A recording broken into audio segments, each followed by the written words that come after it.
ولسه مكملين معاكم ومعانا من السودان سيادة السفير علي المهدي. منور الدنيا يا فندم. النور نورك حبيبتي، كل عام وانتم بخير. حضرتك النهارده أول مرة تشارك في دورة المهرجان؟ لا، أنا أولا استضفنا في السودان دورتين، وشهدت في القاهرة هنا قبل هذا دورتين وفي مناطق أخرى، ولكن هذه الدورة لها قيمتها، لها السادسة وفيها الكثير. يعني المهرجان في هذه الدورة مغاير، وأنا أتشرف بأنني عضو في لجنة التحكيم لهذه الدورة. نعم ما شاء الله.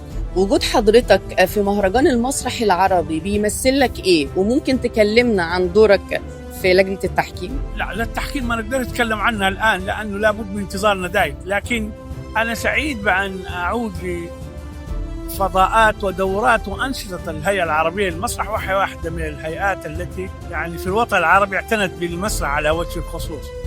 وعندما تعود بدورة متميزة كهذه في القاهرة، فذاك يرد للقاهرة، لأن هذه الدورة تحت رعاية فخامة رئيس الجمهورية السيد عبد الفتاح السيسي، وفي إطار التعاون مع وزارة الثقافة المصرية الإشراف على مختلف تفاصيلها من المبدعين المصريين ومبدعين العرب. ونحن يعني تبدأ أعمالنا غدا إن شاء الله في التحكيم، وذاك أمر آخر. ولكن الذي يهمني أنني شهدت اليوم الافتتاح كما شهدناه سويا، عدد متميز من الفقرات التي تشير إلى مستقبل جيد للدورة وإلى فضاءات جديدة تكتشف الدورة على المستوى الفكري، على المستوى العلمي، على المستوى الثقافي والفني. نعم. إيه الجديد المميز في هذه الدورة؟ الذي يميز هذه الدورة هو ما تميزت به، وهو الورش التي نظمت خارج القاهرة.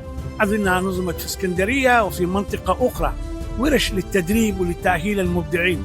ثم المشروع الفكري في هذا المهرجان المطروح في هذه الدورة على وجه الخصوص يبحث قضايا المسرح العربي، كيفية الترقية والتطوير، الاهتمام بالجوانب ذات الصلة بالتواريخ القديمة لفنون المسرح في الوطن العربي.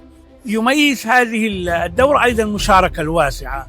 أعتقد نحن سنشاهد أكثر من 15 عرض في دورة واحدة من دول مختلفة.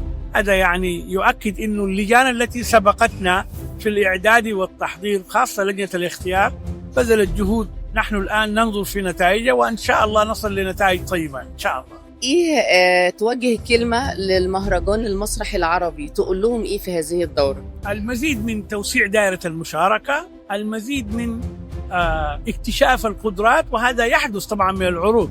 أنا أعتقد أنه الهيئة العربية للمسرح تبذل جهود، وأنا كنت طرف في التأسيس وكنت عضوا في مجلس الأمناء لدورات سابقة.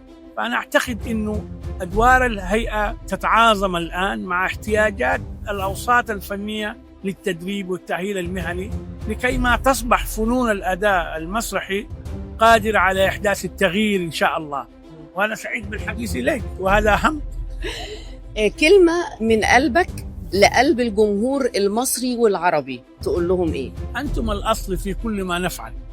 الحضور اليوم، هذا الجمهور والجمهور في المسارح على مستوى العاصمة والجمهور في العواصم العربية، هو الذي يصنع الفرجة، هو الذي يصنع الأداءات الجيدة، هو الذي يدفعنا. أنا ممثل، هذه مهنة الرئيس، يعني هو الذي يدفعنا للاكتشاف والبحث والتغيير. فالجمهور هو الأصل، مفتاح العروض، مفتاح النجاحات في كل المسارح هو الجمهور.